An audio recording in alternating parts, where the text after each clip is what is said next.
Welcome to Living the Reclaimed Life podcast. I'm Denisha, and we're glad you're here for conversations that revive hope, inspire healing, and encourage you to live a vibrant life with Christ. So grab a cup of coffee and let's chat. Hello there. This is our very first episode. Welcome, welcome. We are so glad that you're here. Today we're going to get to know each other a little bit. I'm going to share some stories. I'd love to share the story that got me right here, starting this podcast and talking with you. And we're going to talk about God stories. What is a God story? A God story is a time in your life when Jesus intercepts your story and something shifts. Now, I believe it's impossible to encounter Christ without something in your life changing. And so I want to talk to you about that today, just the God stories, the moments in our lives when Jesus intercepts our story. For me, I spent 20 years working in corporate management and leadership, and then I spent the last 10 years serving as a pastor at my church. And through that experience, I have really realized just how powerful Jesus is and how amazing he is in the midst of our stories. And I don't just mean on sunny days, on happy days. I mean times in our life when we hit bottom and times in our life when things are going amazing. But you see, when Jesus intercepts our story, our life, something is going to shift. And that's what we're going to talk about today, God stories. When we look in the Bible, there are so many incredible stories. And the first one, when I think about a God story and I think about a shift in someone's life, the first one that pops up for me is Saul. And Saul is a person who is persecuting Christians. He's not like a very good guy, okay? He's not somebody that you really want to encounter and hang out with and have coffee with, okay? He's persecuting Christians. He's coming against the church. And one day he encounters Jesus. Walking along a road, he encounters Christ. And when he leaves that encounter, only 18 verses later in Acts 9, we see that he changed. He experienced a life shift. And Jesus changed his name even. That was how much of a shift it was in his life. He went from Saul to Paul, but he is the very same person. The same person that went out and wrote a third of the New Testament was also the same person that was killing anyone who identified themselves as a Christ follower. So that's a pretty powerful shift, right? That's a pretty powerful God story. And we see them all throughout Scripture. I've picked a few of my favorite ones to share with you today. We see the power that comes in our life through encountering Christ. There's a story of a woman caught in adultery. And there were men standing over her as she lay in the dirt, and they were about to stone her, and they would actually physically throw stones at her until she passed. The men are standing over her, ready to accuse her, standing and yelling to stone her. And Jesus encountered this moment. He wrote in the sand words that would free her from the men who were accusing her, and he looked at her and said, "Where are your accusers?" That encounter changed her life. And one of my favorite stories in the Bible is a woman going down to draw water from a well. And she chooses to go down in the middle of the day, in the hottest part of the day. And do you know why? Because she didn't want to run into the other women in her town. She was carrying shame. She was carrying guilt. And she did not want to run into those women. So she went in the hottest part of the day in a time where she knew she could be alone and she could draw her water and go back home. Well, one day when she went out, she encountered Jesus. And the woman who carried shame, guilt, condemnation to that well that day left carrying a message of love, acceptance, redemption, from a man that told her everything she had done and loved her in the midst of it. That same woman who carried the shame carried the message of hope back to her town. The woman who didn't want to have a conversation with another woman at the well. She ended up telling her town about Jesus, and many came to follow him because of her story. That is the beauty that we see in these shifts. When lives encounter Jesus, something changes. In John 10:10 tells us that the thief, what is a thief? Comes to take something, right? Take something from us. The thief comes to kill, steal, and destroy, but that Jesus came that we would live an abundant life. See, Jesus came to reclaim our stories. He came to take all of the shame, all of the guilt, all of the hurts, all of the wounds that we carry with us. He came to take those things. And friends, even though Jesus has reclaimed our story, I want to submit to you that I don't think we always live the reclaimed life. See, the word reclaimed, I love it. The word reclaimed means to rescue from an undesirable state. That's exactly where he meets us. Undesirable state was Saul walking on the road to Damascus, the woman at the well, the woman lying in the dirt with men ready to throw stones at her. That is an undesirable state. Reclaimed means to rescue from an undesirable state and restore to a previous natural state. And friends, that is the beginning of the Bible in Genesis to the end of the Bible in Revelation. That is what we see. We see God even coming down in flesh to rescue and restore us, to reclaim our story. And that is a God story. And the most beautiful miracle is when we encounter him, something changes. And I want to encourage you through this podcast, as you hear our guests, starting this next week, we're going to have a guest on each week that's going to share with you part of their God story. And what I hope it does is that it encourages you that if God did it in their lives, that he can do it in your life too. And our hope is to revive hope for you, one story at a time. So let me ask you a question.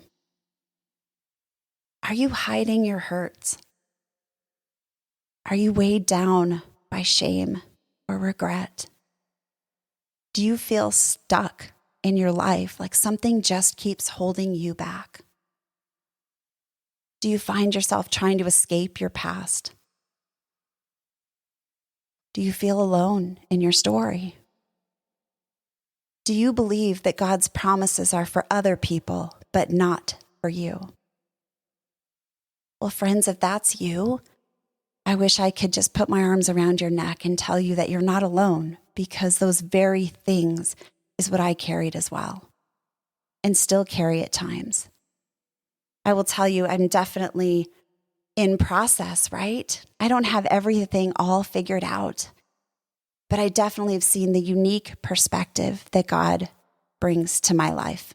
And I can't wait for you to experience that for yourself as well. So when I say I felt that way, I was hiding my hurt. I was weighed down by shame and guilt and regret. I was definitely stuck. I was running from my past. I felt alone in the process. And I saw other people, and I believed that God's promises were for them, but not me. And friends, that sounds like the thief. To kill, steal, and destroy our dreams, our value, to try to convince us of that the life we have lived, the things that have been done to us, that those things define us, but they don't. And so I found myself reconciling my past. It was my late 30s, early 40s that really began to be, I'm going to say, a hot pursuit of healing and hope in my life. And I wonder if you can relate to this.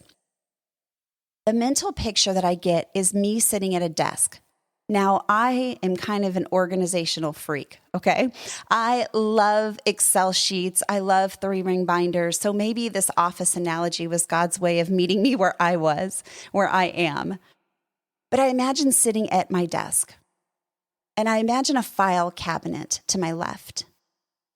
And when you open that file cabinet, there are all these perfectly neat files.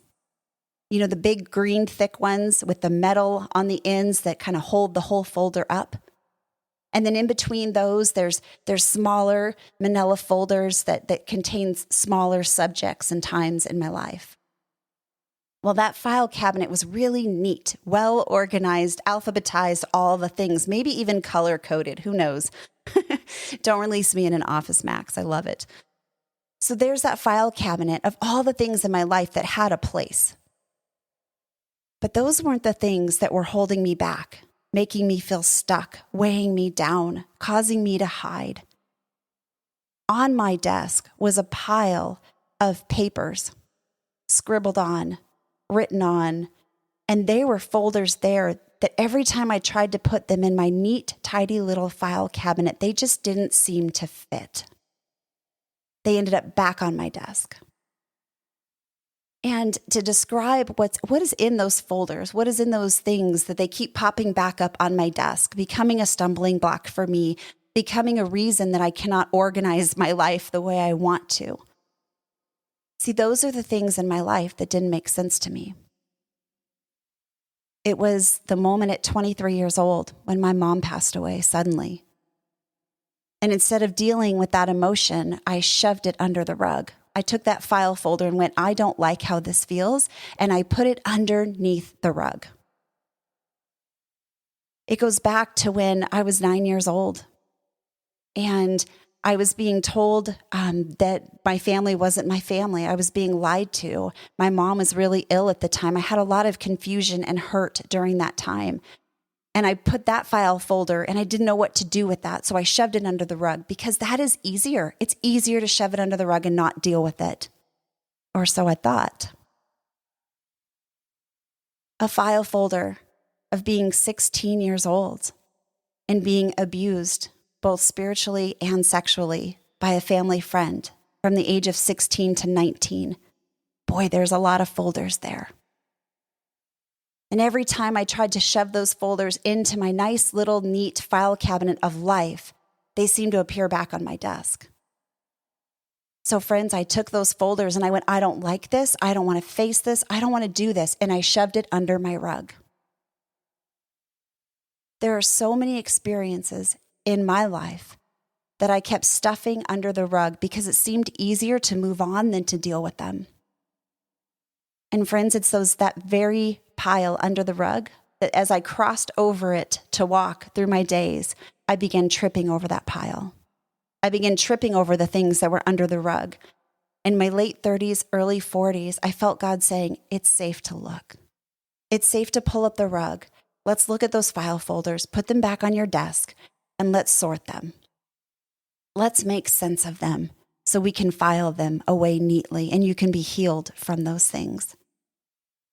And so, friends, that is our heart. That is, Jesus had reclaimed my story while I was shoving things under the rug. But living the reclaimed life, living a life with hope and healing and community, something amazing happens when we begin to do that. And so I have a passion for people to live a vibrant life with Christ. And that's you. And I promise the God stories will be all over, and you will see his hand leading you through each step of the way to rescue and to restore. 2 years after God gave me the courage to step into those file folders, to begin processing and figuring out what he wanted to do with those things in my life. 2 years after that process, I found out that I had survived my mom's abortion. And now let me tell you, I had a good testimony before that. But now I had this. And I remember showing up to my counselor's office and saying, I don't know what to do with this one. I found out there was an attempt on my life in the womb twice. And all of the things that I had worked through began to resurface. Was I wanted? Was I really loved? What if I hadn't made it? All of these questions began to plague me. And then through just time, and I'm still wrestling with many of those things, but through time, I've felt comfortable and confident in what Christ has done in my life to surrender those things to him and let him go in those dark and shadowy places that hurt and allow him to heal the way that only he can.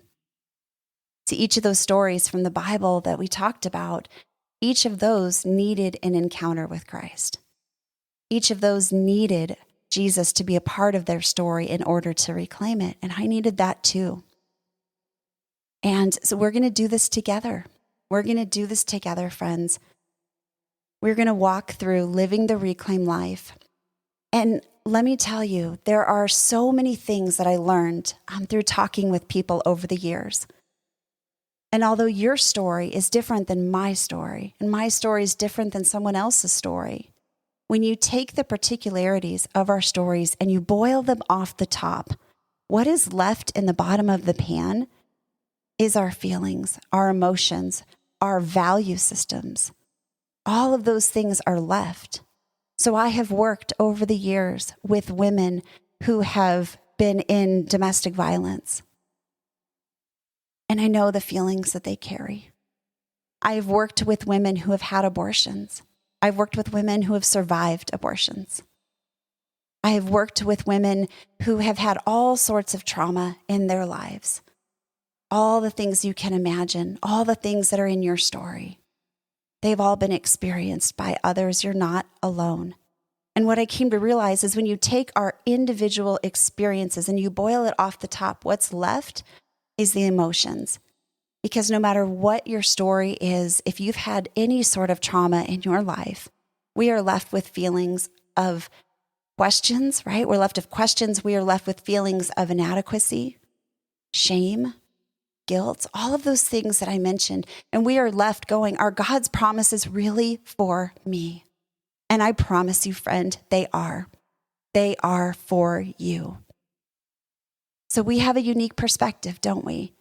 And we may not have it figured all out, but we're going to do it together.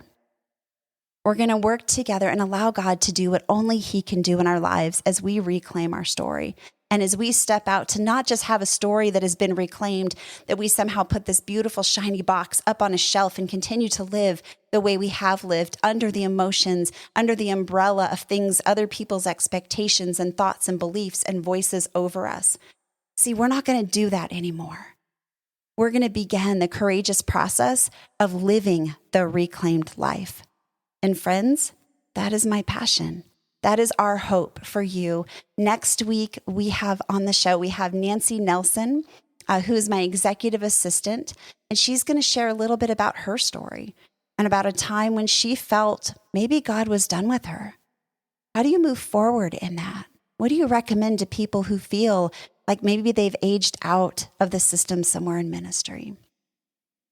The following week, we're going to have Kristen. And Kristen's going to share her story of how God gave her a unique perspective during life's challenges.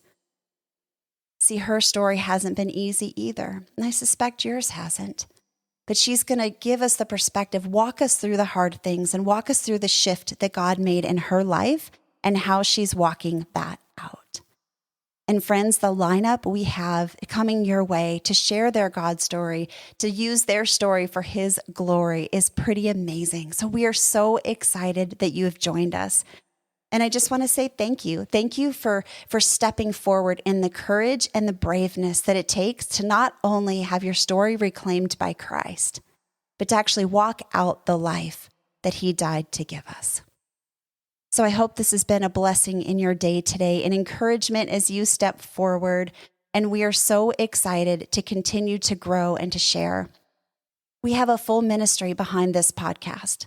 So in weeks when we talk and you think, that's my story, I can relate to that, there is a way to contact us through our website, reclaimedstory.com. We have a private Facebook page where we're encouraging and doing life together in real life, you guys, not the masked, oh, everything's great. How you doing? Fine, when things are really falling apart.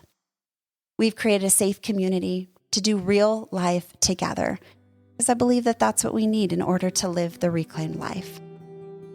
So thank you for listening today, and I pray that you found hope in today's talk and maybe even feel a little less alone in your story. We would love to connect with you on Facebook and on Instagram at Reclaimed Story. If you want to learn more about living a reclaimed life and how you can be a part of our growing community of reclaimers, check out our website at reclaimedstory.com. All of those links, including the Bible passages we talked about today, will be in our show notes. And if you enjoyed today's podcast, be sure to subscribe, rate, and review. That is a huge help in us helping more people live the reclaimed life. So thank you so much for listening, and we'll see you same time, same place next week.